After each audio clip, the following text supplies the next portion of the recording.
as I hear more about equity crowdfunding and crowdfunding in general, right?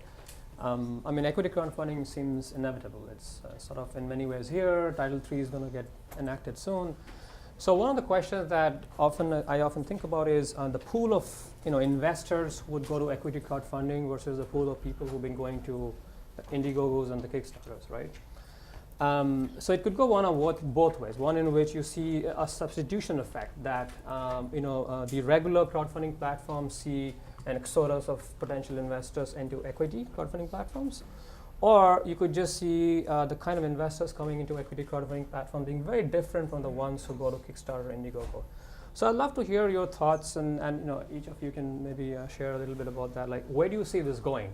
Do you see a substitution effect happening, or do you see a market expansion effect where we actually see two very different sets of investors in these platforms? Because presumably after Title III, anybody below 100K can invest up to 5%, right? So that is also that's also the segment of people who do invest in Kickstarter and Indiegogo.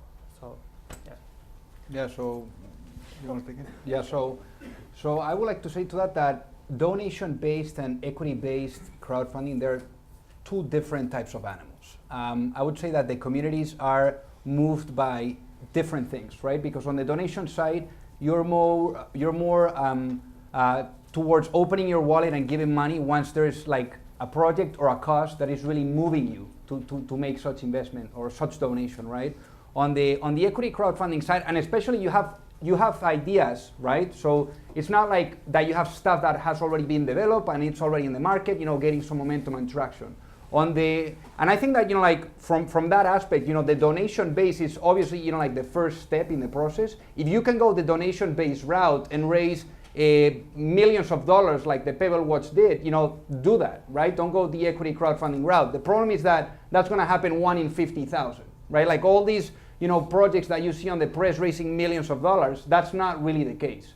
What you see on the equity crowdfunding industry, it's more that you have already a prototype in the market. There is already potentially friends and family behind. Maybe there is like accredited investors, an angel group, or an institutional investor already pushing things. And it's more potentially the expertise that you have that is pushing you to be involved, to provide value to that company.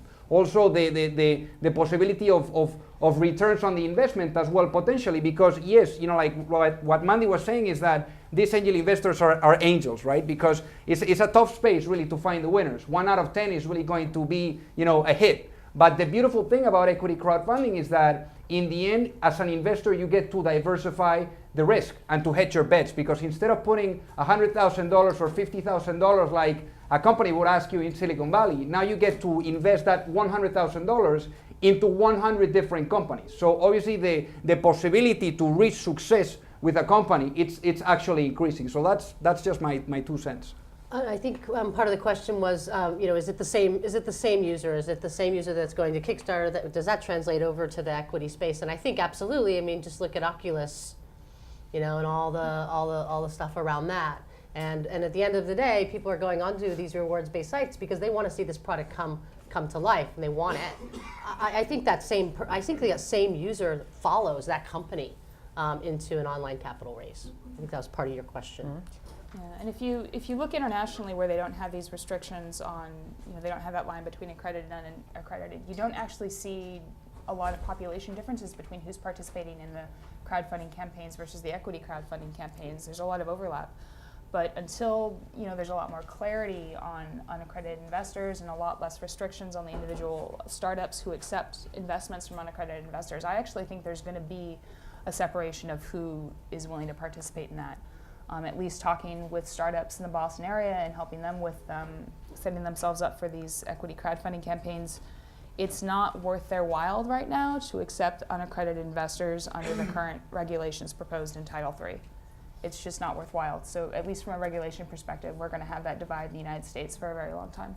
And just a quick point to add, there is companies and ideas that are going to do very well in the donation-based crowdfunding, but not that well vice versa, right? Because, for example, as I was saying, really, there's like when you go into the donation-based market, it can be the project or the cost, but then as well the fact that you might be getting that product in exchange, right? The problem is that when you put like a tech startup, out there, what type of, a tangible reward are you going to be able to provide to the backers, right? So that's kind of like a little bit of an obstacle. So those companies would tend to do better on equity crowdfunding. Go ahead. Maybe this is for the ex-King and Spalding person. Are most of the companies using a traditional private placement memorandum that, let's say, King and Spalding would have prepared with all kinds of disclaimer languages, why you should invest, et cetera, et cetera, et cetera? Or is it more of a business plan approach that they put up on the internet? And so you go with the business as opposed to the legal disclaimer document? Yeah, so obviously right now, it's very important for us to not get too much involved on the negotiation process and on how, like the deal really happens. We don't want to create precedent, right? Especially with the Title III that still needs to come out. We're trying to provide as much as curation as we can, but really the way it works is we are connecting people, right? We're the bridge between the startup and also the investor, but we don't want to get too much involved with, the PPMs or what part of the process is going to happen. We're really connecting. Are they using PPMs or are they using business plans? They're using. You're shaking your head. They're using business plans. Well, I mean, business plans, pitch decks, I would call it. I think that now when you tell to an entrepreneur business plan, they would probably throw their hands to their head, no? Okay. But yeah, I mean, you have the slides. Like on our site, really the way it works is you have the pitch deck, there where you can find the slides. You can also find more of the offering materials on another tab within that venture profile. So we're trying to provide, I mean, the goal for us, for RockThePost, is to provide as much information as we can. Right, and we're encouraging our entrepreneurs to do that so that, in the end, the investor is able to make a better informed decision. So the more information, the better. Yeah, that's actually something that's very dependent on the individual platforms as well. There are some platforms that do provide the PPMs and the very detailed investor docs, and there are some that it's just the business plan, it's just a pitch deck. So it's really, it depends on the crowdfunding portal itself. But I would say, 90, at least 90% of the companies that are out there don't have a PPM or a subscription booklet prepared, yet. Yeah. There's a question over there. Yeah, I have a question. Mandie, you're talking about how different level of trust you have when someone offline introduces you to an investment, someone you trust versus on crowdfunding. And our experience was very similar raising capital. We remember pitching first round capital in 2009 and they didn't respond. In 2010 they didn't respond. And then 2012 we pitched them after we'd already done our seed round. And David Cohen from Techstars was an investor. And he made the introduction and then they invested and I always tell the companies I advise, I say it's more important to have a great introduction than it is to have a good pitch. I mean, because then they'll at least open their ears and they'll at least be open to the pitch. So how do crowdfunded companies, I don't know, I mean, and we got lucky with David Cohen because he became very involved and trusted us and was vouched for us. How do crowdfunded companies fare when going for follow-on capital? If they do or do not, I don't know, if they have like a strong lead or someone that's very involved in their company who's willing to vouch for them and make the introductions to the next level. In terms of follow-on capital, are you saying follow-on to a Next round. crowdfunded round or just in general? They do their seed round and then they want to do their series. How companies fare? It's a little bit young for that. It really depends on the VCs that you approach. There are some VCs who are very much of the opinion they will never invest money in a company that has raised capital via crowdfunding. And crowdfunding is so young, I think those attitudes are going to change in the next couple of years as we see more of the Oculuses happen. But I think that personal connection still remains very, very important. And just because you crowdfund doesn't mean you can't tap into your investor network that you raised via a crowdfunding site. People like David Chang and other really well-respected angel investors are doing the traditional angel thing, and they're also crowdfunding at the same time. And they're talking about their investments and they're putting them up on angel list, and they're doing that so that companies like yours who may or may not be crowdfunding, they can help them make those connections to the next round. Because really, when it comes down to it, a company that has an easier time with that follow-on fundraising round is just going to have an easier time growing their business and running their business, and it's better for the ROI of everybody all around to facilitate that process. Sure.